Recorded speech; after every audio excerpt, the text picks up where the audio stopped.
Una vez la mercancía llega a nuestro almacén, completamente embalada y etiquetada, se va realizando el llenado de los cajones de madera, previo chequeo de los bultos que introducimos.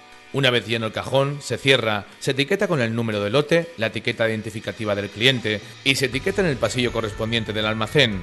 A continuación, registramos el número de lote informáticamente en nuestro sistema para definir la ubicación y el día de llegada a almacén. Cuando el cliente nos solicita que entreguemos la mudanza, se da de baja en el sistema y procedemos a la carga directa del cajón en el camión para su posterior entrega.